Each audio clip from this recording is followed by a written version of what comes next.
Class में हम लोगों ने टर्म किया था, तो सम ऑफ जीपी जो है क्या होता है, a इंटू आर की power n minus one upon R minus, ठीक है। जैसे हमने एपी में कहा था n/2 2a plus n minus one into D, ये था एपी का सम। ऐसे ही जीपी का सम, बाकी सब कुछ तुम्हें पता ही है, ए भी पता है, आर भी पता है, एन भी पता है ना।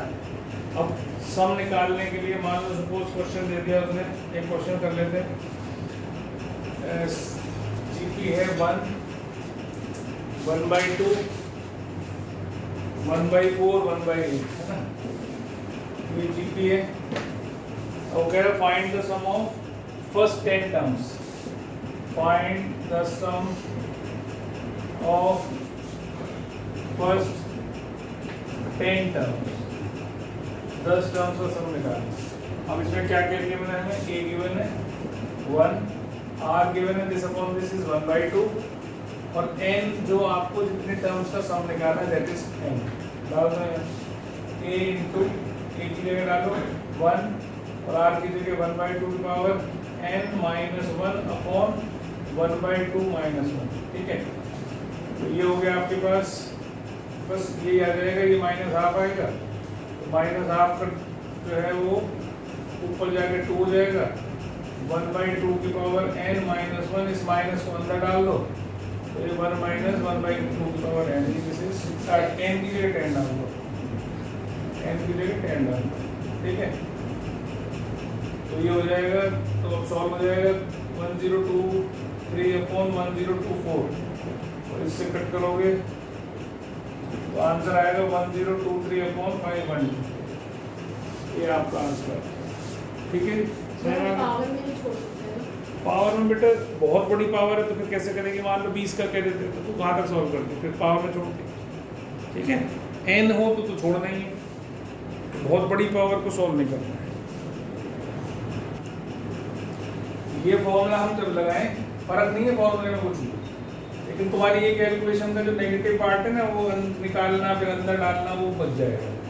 तो ये लगाओ जब r 1 से बड़ा हो, ठीक है, when r is greater than 1, और ये वाला फॉर्मूला सॉरी 1 माइनस r की power n upon 1 minus r, ये लगाओ जब r 1 से कम हो।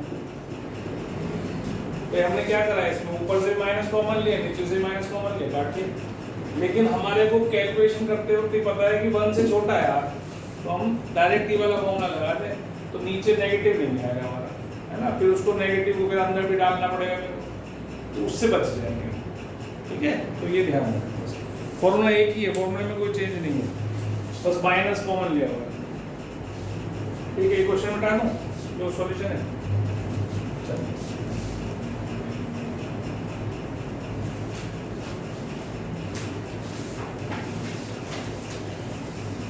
अब देखो इसी फॉर्मूले से एक फॉर्मूला और बनाते हैं। आपके पास जो लास्ट टर्म थी, मतलब an जो थी वो थी ar की पावर n माइनस 1 थी, इस nth टर्म को हम लास्ट टर्म पे लिख देते हैं, देखते हैं ना। अगर मैं इसको ऐसे लिख लूं तो चलेगा,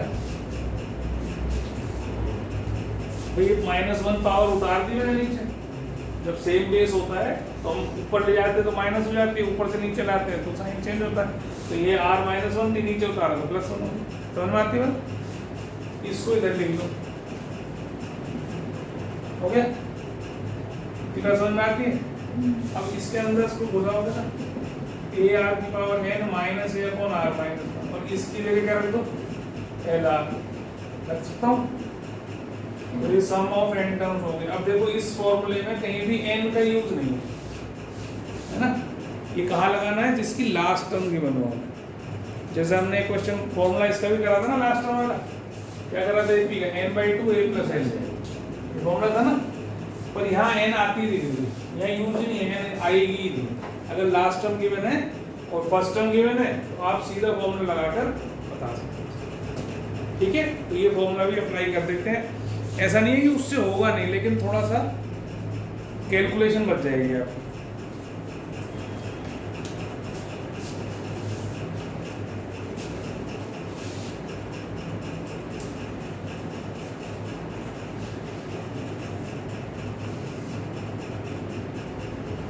find the sum of this GP. तो आपको ए गिवन है, आर क्या होता है, this term upon this term, second term upon first term, या third term upon second term. तो रेशियो आ गया आपका 3 और लास्ट टर्म भी आपका आएगी 4 3 7 4। अब इस सम ऑफ एन टर्म्स का फॉर्मूला हमने लास्ट टर्म वाला करा है, तो क्या आएगा वो L R minus A upon R minus 1। ठीक है, अब यहाँ पे भी थोड़ा सा चेंज कर सकते हो, अगर नेगेटिव का चक्कर खत्म करना है, जब r ग्रेटर देन 1 हो तो ये यूज कर लेना, नहीं तो इसको a minus L R upon 1 minus R लिख लेना अगर r 1 से छोटा हो। फर्क कुछ नहीं है, फिर बोल रहा हूँ, सिर्फ आपकी एक स्टेप कैलकुलेशन का बचेगा और कुछ नहीं। ठीक है, अब इसमें डालना है, लास्ट टर्म है 4 3 7 4, r है आपके पास 3 माइनस a है 2 अपॉन 3 माइनस 1। तो ये सम ऑफ एन टर्म है। इसमें कैलकुलेट करने की जरूरत नहीं है आपको, कि आप जो है कैलकुलेट करेंगे सारी। ठीक है, तो 4 3 7 4 into 3 कितना 1 3 ये 1 3 1 2 2 माइनस 2 है ना अपॉन 2, तो ये हो गया 1 3 3 माइनस 2 नहीं होना चाहिए, फर्स्ट टर्म 2 थी। क्या हुआ, फर्स्ट टर्म थोड़ी रेशियो है ना, तो ये फॉर्मूले में r माइनस 1, तो ये 1 3 1 2 0 अपॉन 2 हो गया, तो 6 5 6, तो ये आपका सम। अब आपको ये फॉर्मूला याद ना हो, भूल गए, कंफ्यूजन हो गई एल के साथ क्या है, तो क्या करो, पहले इसमें नंबर ऑफ टर्म्स निकालो। तो नंबर ऑफ टर्म्स निकालने के लिए फॉर्मूला हमारे पास ये है कि आर की पावर n माइनस 1। ये लास्ट टर्म तो दे रखी है हमें 4 3 7 4, a भी दे रखा है और r भी दे रखा है, तो पहले इससे काट दो। ठीक है, तो ये 3 की पावर कितनी बनती है, देखो चेक करो, 2187, अच्छा 2187, ये कितनी बनती है, देखो कितनी पावर बनती है, 3 की पावर कितनी बनती है,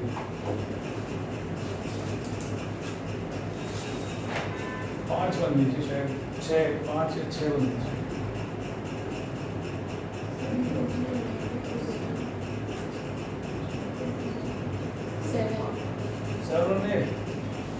सेवन बन गई है, तो 3 की power 7 n is equal to 8 आ गया।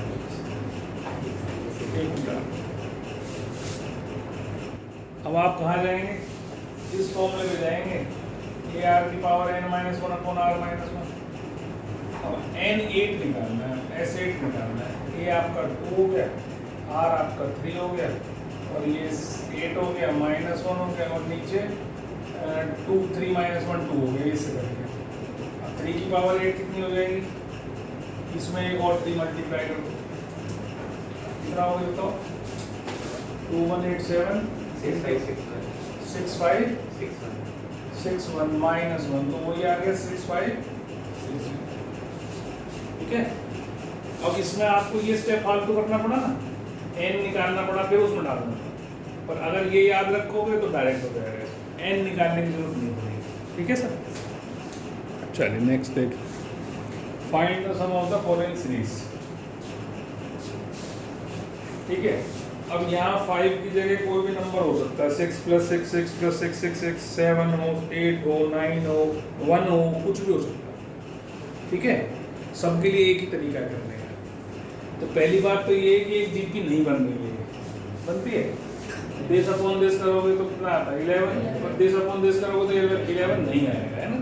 तो इसका मतलब ये जीपी तो है नहीं, तो इसके अंदर हमें कुछ ऐसा करना पड़ेगा कि हम इसको जीपी में कन्वर्ट कर सकें। तो क्या करते हैं, इसमें याद रखना है स्टेप्स के, 5 कॉमन निकालना है, 1 + 1 1 + 1 1 1, ऐसे चलते जाएंगे एन टर्म्स तक। अब 9 से मल्टीप्लाई और 9 से डिवाइड करना है, इसको 9 से करोगे तो 9 + 9 9 9 9 9, ऐसे चलते जाओगे। अब क्या करोगे, इस 9 को 10 - 1 लिखो, इसे 100 - 1 लिखो, इसे 1000 - 1 लिखो, लिख सकते हो ना ऐसे। अब आप देखो इसमें 2 सीरीज बन जाएंगी, एक तो 1 1 तो सब में आ रहा है, तो -1 को अगर हम n टाइम्स ऐड करेंगे तो कितना हो जाएगा? -n। भाई 1 को ऐड करोगे n टाइम्स तो कितना हो जाएगा? n। तो -1 करोगे तो -n, तो -n तो हमने साइड कर दिया। अब ये जीपी बन गई, देखो 10 10 स्क्वायर 10 क्यूब, ये जीपी है जिसका रेशियो कितना है? 10 है ना, 10 10 से मल्टीप्लाई करके चल रही है। तो इसका सम कैसे लिखते हैं? अभी सम का फॉर्मूला लिखा हमने ar की पावर n - 1 अपॉन r - 1, है ना।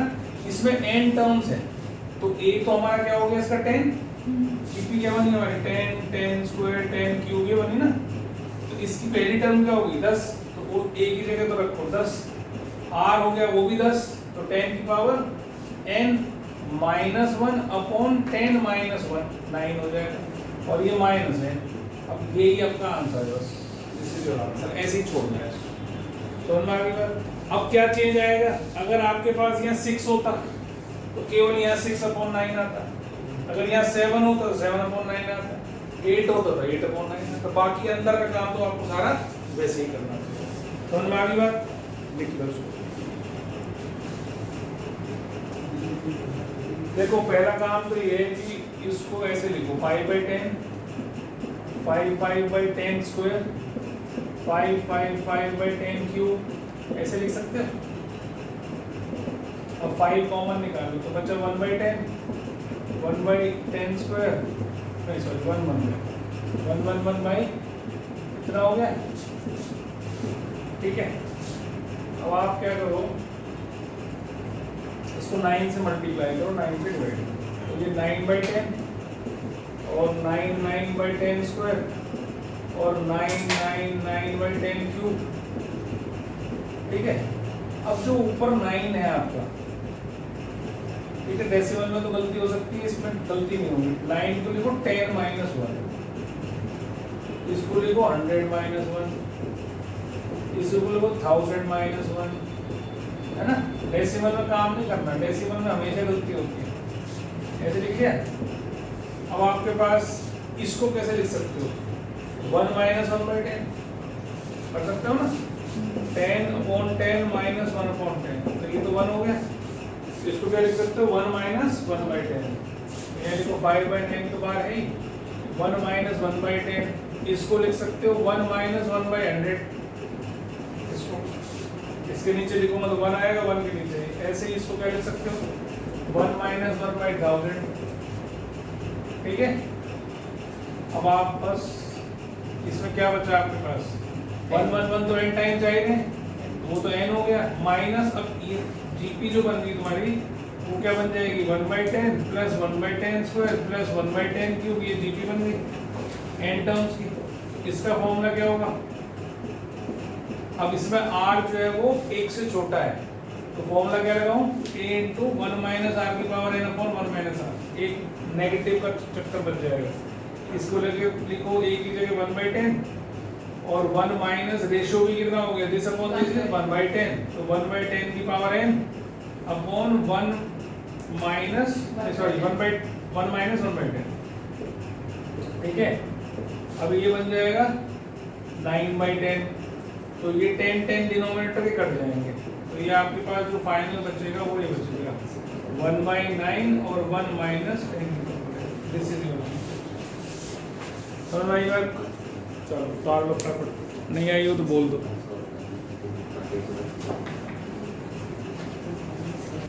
क्योंकि उसने सम ऑफ नेक्स्ट 3 टर्म्स की बात करी है। तो पहली 3 टर्म्स जीपी की क्या होती है? ए, दूसरी AR स्क्वायर, ये तो दे रखी है 16, और इससे अगली क्या होती है? AR क्यूब, AR4, AR5, ठीक है, ये 128 है।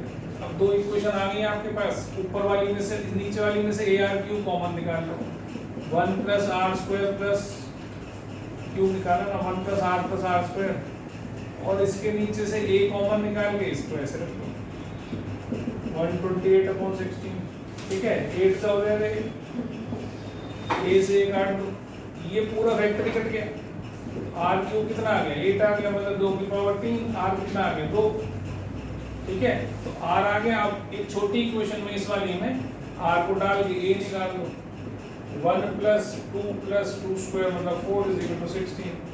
ए कितना आ गया 16 अपॉन ए भी आ गया आर भी आ गया। एन टर्म्स का सम निकालना है तो वो होता है ए इंटू, अब आर हमारा एक से बड़ा है तो आर की power n minus one upon R minus one ऐसे लगा देना 16/7 2 की power n minus one upon 2 minus one, तो ये आंसर आ गया आपका।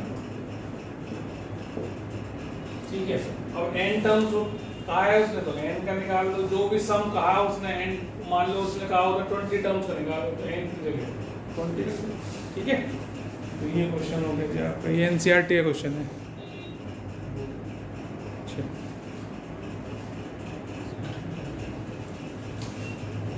जीपी निकालो for which sum of first two terms मतलब a प्लस ए आर -4 है एंड फिफ्थ टर्म मतलब a5 इज 4 टाइम्स a3 ऐसा दे रखा है। तो a5 होता है ar4 और ये होता है ar²। तो a से कैंसिल कर दो, इसको इससे काटोगे स्क्वायर आ जाएगा, r आ जाएगा +-2। इसका प्लस माइनस करना ना बोले नहीं तो क्वेश्चन में आधे नंबर पे लेंगे। अब ये आपने a कॉमन निकाला, जब r2 लिया तो 1 + 2 = -4, a आ गया -4/3, एक केस हो गया। When you have taken r = -2 तो आपके पास a × 1 - 2 = -4 मतलब a आ जाएगा 4। तो अब दो जीपी बनाओगे, एक में दिखाओगे -4/3 -8/3 -16/3 ये हो जाएगी, और एक हो जाएगी 4 -8 r क्योंकि माइनस है तो फिर 1 + 1 माइनस आएगा। अब इसमें ऐसे करोगे तो 16 आएगा, इसमें से करोगे तो -32 आएगा, ऐसे चलेगा। ठीक है, तो कोई भी जीपी बनाते हो या एपी बनाते हो तो उसमें कम से कम 4 टर्म्स आपको जरूर लिखनी है ना, 4 टर्म्स। ये हो गया क्वेश्चन। अगला देखो, इसने क्या बोला है, हमको सम दे रखा है, सम का फॉर्मूला लिखो पहले, a × r⁴ n-1 upon r -1, क्योंकि हमें दिखाई दे रहा है यहाँ पर r 1 से बड़ा है, a1 है, r4 है आपके पास, और सम आपको दे रखा है n टर्म्स का 5 4 6 1। इस फॉर्मूले में डालना है 5 4 6 1, a की जगह 1, r की जगह 4 और नीचे 4 - 1 3, ये इधर चला जाएगा 5 4 6 1 × 3, मल्टीप्लाई मत करने बैठ जाना, और इस 1 को इसमें ऐड कर दो तो 4 की पावर है कितना आ गया, अब तो करना ही पड़ेगा +1 हो गया, अभी हो गया 3 18 3 16383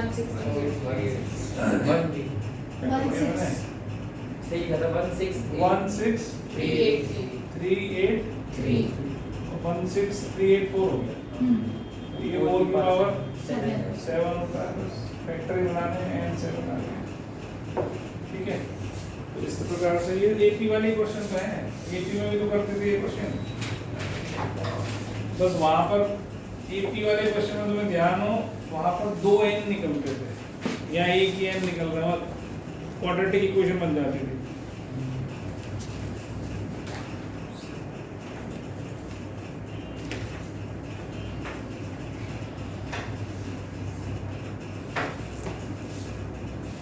हो गया,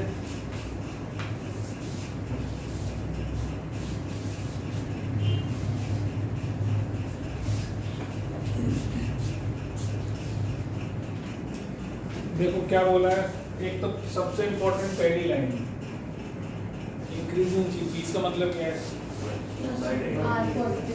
इसका है ना पॉजिटिव कैसे होगा, कोई डी थोड़ी है जो आर पॉजिटिव होगा। इंक्रीजिंग का मतलब है कि इसका रेशो हमेशा 1 से बड़ा होगा, छोटा नहीं हो सकता। अगर छोटा हो गया तो फिर तो और कम होता चला जाएगा ना जीपी। अगर मान लो 1 है, अगली टर्म 1/2 है, अगली टर्म 1/4, डिक्रीजिंग जीपी हो गई तो ये तो इसमें रेशो क्या हो जाएगा 1 से कम, ये इंक्रीजिंग जीपी, इस बात को ध्यान रखना है ना। Sum of first and last term, तो फर्स्ट टर्म ये है, लास्ट टर्म होती है ar की पावर n-1, ये आपको 66 दे रखी है, पहली इक्वेशन बन गई। अब सेकंड टर्म कितनी होगी ar, और सेकंड बट लास्ट मतलब ar की पावर n-2, ये लास्ट ये थी तो और से कम है ना, तो ये हो गई भाई, तो ये कितनी हो गई 128, ये दूसरी इक्वेशन हो गई, इन द प्रोडक्ट है and the sum of n terms मतलब a × r की पावर n-1 अपॉन r - 1, ये कितना दे रखा है 126, ये नंबर 3 हो गया। तो ये 3 इक्वेशन दे रखी है, इसकी हेल्प से मेरे को n निकालना है, ठीक है। I have to find n। तो आप क्या करो, पहले तो इसे ठीक करके लिखो। इससे क्या आ गया मेरे पास, a स्क्वायर r की पावर n माइनस 1 आ गया इज इक्वल टू 128। यहाँ से आप a r की पावर n माइनस 1 की वैल्यू निकालो। इससे a r की पावर n माइनस 1 कितने होंगे, 66 माइनस a, और यहाँ पर इसको लिखो ऐसे a इंटू a। कितनी वैल्यू आपके पास ये आ गई, इसको उठाओ यहाँ डालो, a into 66 minus a is equal to 128। तो इससे आपके पास 66a माइनस a स्क्वायर 128 या a square minus 66a plus 128 is equal to 0 आ गया। तो 64 और 2 बन गई, ठीक है। तो a कॉमन लिया, a माइनस 64 माइनस 2 कॉमन लिया, a माइनस 64। a आ गया हमारा 2 और आ गया 64, ठीक है। अब इससे r निकाल लो। r कैसे निकालोगे, r किस में डाल के निकालोगे, इसी में डाल लो, है ना। नहीं n मैंने भी कैसे निकालेगा, r कैसे निकलेगा, सम वाले निकालेंगे। नहीं सब में n भी तो है ना, n तो हमारे पास है नहीं ना। तो कैसे निकलेगा,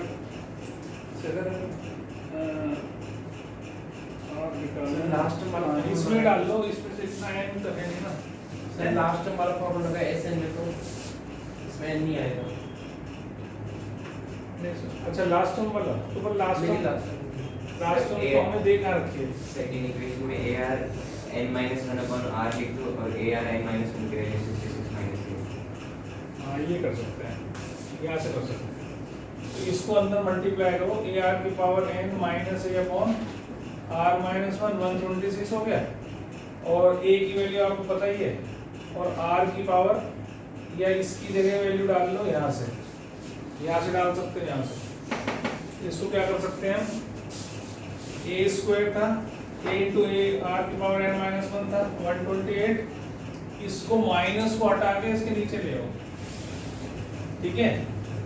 तो क्या हो जाएगा 128 r by ये चला जाएगा फिर इधर, तो हम a r की पावर n की जगह 128 r अपॉन a तो हमने निकाल लिया है, मान लो 2 ले लें हम, तो 64 r हो गया, है ना।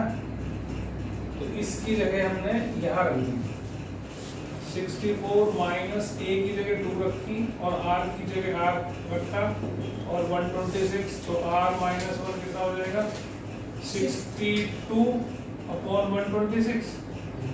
ये कितना कटेगा, कट तो नहीं रहा पूरा, सर वो 64 R था। क्या करती करती है, अच्छा 64 r था, तो फिर तो चेंज हो जाएगा 64 r minus 2 equal to 126 r minus 126। इसको इधर जाओ, इसको इधर ले आओ, तो ये हो जाएगा 124 और ये उधर जाएगा तो कितना हो जाएगा, कितना हो जाएगा 126 माइनस 64 कितना हुआ 62। 62 r इसका डबल हो गया ना, ये तो r2 आ गया, इसका डबल है नहीं, तो r2 आ गया। मतलब जब हमने a को 2 लिया r हमारा 2 आ गया, ठीक है। अब अगर हम 64 ले लें इसको a को, तो क्या आएगा, यहाँ काम आएगा तुम्हारा ये इंक्रीजिंग जीपी। अब जो r आएगा वो अगर 1 से कम आ गया तो हम उसे छोड़ेंगे, ठीक है। अब देखो r डाल के देखो, पहले इसको उतारो सारे को, इसे सारे को उतारो, फिर a को 64 डालकर r निकालना। अब आपके पास r आ गया और a आ गया, है ना। मैं देता हूँ a is equal to 2 r is equal to 2, ये आ चुका है हमारे पास। अब अगर मैं इसको 64 ले लूँ तो एक बार ध्यान से देखना, a की जगह 64 ले लिया r n माइनस 1 और ये भी मैंने 64 ले लिया, तो ये 2 आ गया, तो r की पावर n माइनस 1 कितना आ गया 2 अपॉन 64, ये आ गया 1/32। अब यहाँ चाहे कुछ भी डाल दूं मैं, आएगा फ्रैक्शन में ही ना, 1/2 की पावर समथिंग आएगा, r की पावर n माइनस 1 1/32 आ गई ना। तो इसका मतलब n यहाँ कुछ भी डालूंगा मैं तो हमारा रेशियो जो है वो 1 से कम आएगा, और 1 से कम आएगा तो हमारी ये इंक्रीजिंग जीपी नहीं रहेगी, it will become decreasing GP. ठीक है, तो इसलिए इसको हम नेग्लेक्ट कर देंगे और साथ में लिख देंगे r इज लेस देन 1। ठीक है, since our GP is increasing, neglect this. ठीक है, तो ये आपके पास आ गया, तो मतलब हमने सॉल्व करने की जरूरत नहीं कि आप सॉल्व करके देखें। अब a भी आ गया, r भी आ गया, और उसने n निकालने के लिए बोला, सम भी दे रखा है 126 आपको, ये थर्ड वाली इक्वेशन। इसमें आ जाओ, a की जगह 2 डाल दो, r की जगह भी 2 डाल दो, अपॉन 2 माइनस 1, ये हो गया 126, इससे इसको काटो। ठीक है, तो 2 की पावर n माइनस 1 आ गया 64, ये 2 की 1 भी आ जाएगी, ये कितना आ गया 2 की पावर 6।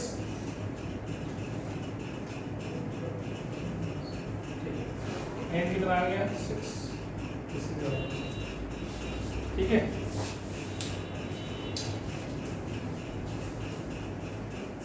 उतार बेटा। क्या करना है हमने, 2 into 128, 4 into 32, 8 into 8 plus 16 into 2 plus 32 into 1/2। तो ये तो हो गया 256, ये कितना बन गया 128, ये कितना बन गया, ये कितना बन गया, और ये कितना बन गया 6। अब ये 5 टर्म्स हैं, जीपी भी बन गई, ये तो हमारे 256 है। सर 4 कॉमन निकाल, तुम्हारी मर्जी है, फिर बाद में मल्टीप्लाई कर दें, 4 कॉमन निकाल, तो कितना हो जाएगा, 4 कॉमन हो गया, कितना हो गया 64, और ये कितना हो गया 32, और ये कितना हो गया 16, और ये कितना हो गया, और ये कितना हो गया 4। ठीक है, तो ये जीपी बन गई। अभी भी 4 निकाल लेगा, फिर से भी क्यों कर रहे हैं, 16 कॉमन निकालना पड़ता है ना। तो ये कितना हो जाएगा 16, और ये कितना हो जाएगा 8, और ये कितना हो जाएगा 4, और ये कितना हो जाएगा 2, और ये कितना हो जाएगा 1। ये ज़्यादा बढ़िया है, तो अब इसका जीपी का सम कर दो बस। तो ये हो गया 16, ये जीपी बन गई ना, इंटू सॉरी हाँ 16 इंटू 1 माइनस r कितना है 1/2, इसकी पावर 5 अपॉन 1 माइनस 1/2। तो 16 इंटू 16 इंटू ये 2 हो जाएगा, ऊपर जाएंगे, और ये हो जाएगा 32 माइनस 1 31/32 है ना।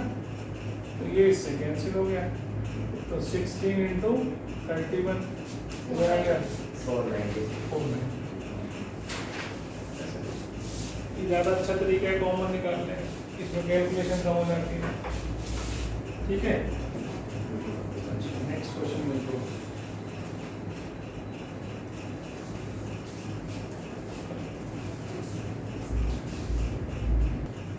क्वेश्चन है ये, इसने कहा ए बी 2 रूट्स हैं, रूट्स मतलब जीरोस है क्वाड्रेटिक इक्वेशन के, तो इसके जीरोस हैं। ठीक है, तो इस और दूसरी बात सी डी जो है इसके जीरोस हैं, और साथ में उसने दिया है A B C D GP बनाते हैं, मतलब पहली 4 टर्म समझ लो उसको। तो फर्स्ट टर्म अगर ए है तो बी कितनी है ए आर है ना, बी को हमने ए आर मान लिया, सी को हमने ए आर स्क्वायर मान लिया, और डी को हमने ए आर क्यूब मान लिया, क्योंकि ये फोर्थ टर्म।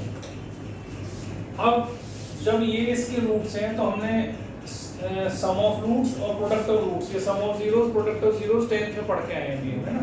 तो सम ऑफ जीरोस क्या होता था माइनस बी बाई ए, तो माइनस बी बाई ए मतलब 3 आ गया, और प्रोडक्ट ऑफ रूट्स क्या होता था सी बाई ए, तो पी बाई 1 तो पी आ गया। ऐसे ही दूसरे वाले के लिए देखो, वहां पर c प्लस डी कितना आ गया 12 माइनस बी बाई ए, और c इंटू डी कितना आ गया क्यू। ठीक है, अब इनकी वैल्यू उठाकर ये वाली वैल्यू इसमें डाल दो, a की जगह तो a ही है, b की जगह a r है, ये 3 हो गया, और इससे डालोगे इसमें तो ये हो गया ए आर स्क्वायर और ए आर क्यूब, ये 12 हो गया। तो इसमें से ए आर स्क्वायर कॉमन निकालोगे 1 प्लस आर बच गया, और यहाँ से ए कॉमन निकालोगे 1 प्लस आर बच गया। दोनों को डिवाइड कर लो, दो इक्वेशन बन गई ना। तो ये हो गया आपका upon A into 1 plus R, ये 12/3, ठीक है। तो ये r प्लस माइनस 2 आ जाएगा, r आ गया आपका प्लस माइनस, इससे a निकाल लो, a कितना आएगा, a इंटू, अगर r को 2 ले रहा हूँ मैं तो 1 प्लस 2, ये हो गया 3, a कितना आ गया 1। जब r 2 है तो a 1 है, एक ही निकाल के दिखा रहा हूँ, दूसरा तुम अपने आप करना। अब ये आपके पास p दे रखा है, तो p की वैल्यू क्या हो जाएगी, a इंटू बी, मतलब a square r, this into this, है ना। और q की वैल्यू क्या हो जाएगी, q की वैल्यू जाएगी a r स्क्वायर, इन दोनों मल्टीप्लिकेशन a स्क्वायर r 5, है ना। पावर्स ऐड हो जाती हैं अगर सेम बेस होता है। तो इसकी वैल्यू आप निकाल ली, a की वैल्यू डाली आपने 1 और r की डाली 2, और यहाँ से तो आ गई 2, और q की वैल्यू क्या आ गई 1 स्क्वायर इंटू 2 की पावर 5, मतलब 32। तो q आ गई 32। अब आपको p बाई q निकालना है, नहीं q बाई p निकालना है, तो q बाई p निकाल लो पहले तो q बाई p कितना, या इसमें सीधी वैल्यू भी डाल सकते हो, कोई दिक्कत वाली बात नहीं है। जो आपको प्रूव करना है आप उसकी सीधी वैल्यु भी इसके अंदर डाल सकते हैं। तो q की जगह आप डालिए 32 प्लस 2 अपॉन 32 माइनस 2, ये कितना हो गया 34 अपॉन 30, जो हो गया 17 अपॉन 50, पूरी आएगी। ठीक है, समझ में आ गई बात। इस तरह से करना है। और अब दूसरे वाला केस लेना है, r को -2 डालना है यहाँ पर, उससे a -3 आ जाएगी, फिर उसको ऐसे ही p और q निकाल के फिर दोबारा दिखाना है कि भाई 17 में 15 आना है। ठीक है, NCERT का क्वेश्चन है, ढंग से कर लेना।